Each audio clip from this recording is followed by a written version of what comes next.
8 సీట్లు భారతీయ జనతా పార్టీకి వచ్చినాయి.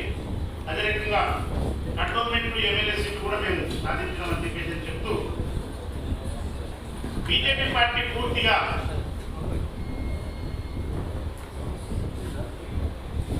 మరియు బీఆర్ఎస్ పార్టీ రెండు, బీజేపీ బీఆర్ఎస్ రెండు ఒక మాట మీదకి వచ్చి బీజేపీ అభ్యర్థులను బీజేపీ గెలిపించింది.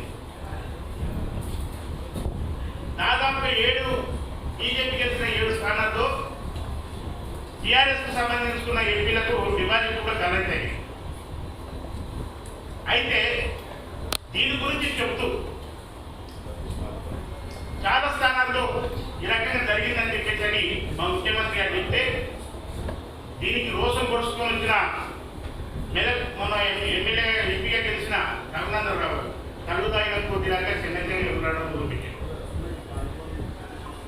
రఘునందరావు గారు ఇంత సించుకుంటున్నావు కదా నువ్వు, మీ ఎంపీలు ఎమ్మెల్యేలు నిలబడ్డారు కదా, అప్పుడు ఎందుకు ఓడిపోయాడు?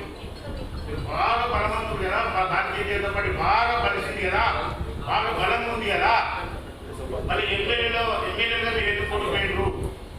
కరీంనగర్లో బండి సంజయ్ గారు, అదే రకంగా నిజామాబాద్ ఎంపీ అరవింద్ గారు, ఈటెల రాజేందర్ గారు, మీరు మరి మీరు బాగా బలవంతులు కదా, మీ పార్టీకి చాలా బ్రహ్మాండమైన ఆదరణ ఉంది కదా, మరి ఎమ్మెల్యేగా ఎందుకు ఓడిపోయారు?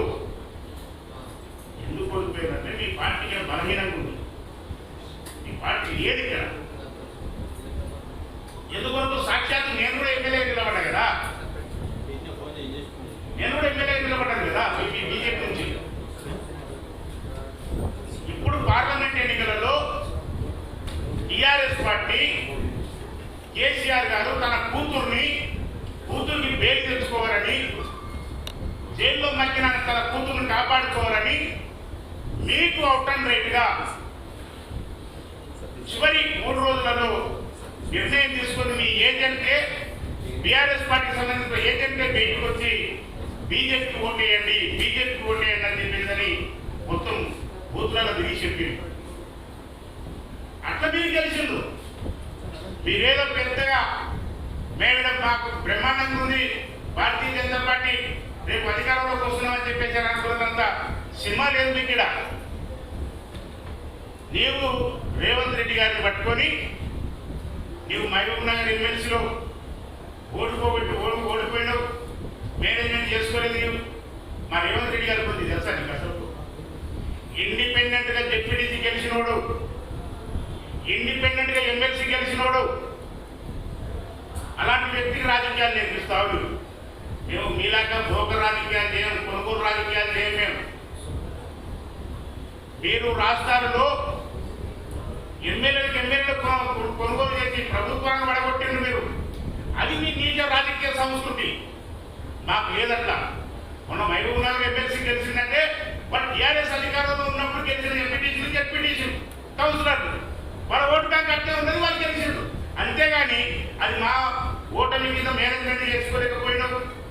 మేనేజ్మెంట్ చేయలేదు, 1200 ఓట్లు మేనేజ్ చేయలేరు. నీవేమి ముఖ్యమంత్రి అని చెప్పినావు. మీలాగా దొంగ కొనుగోలు చేసే అలవాటు మాకు లేదు. అదే రకంగా మా ముఖ్యమంత్రి గారు ఒక మాట అన్నారు, 3 నెలల పాలనకు రెఫరెండంగా ఎన్నికలని చెప్పి చెప్పిండు ఆయన. ఆ దమ్ము మీకుందా? ఆ మాట చెప్పే కదా కెపాసిటీ మీకుందా?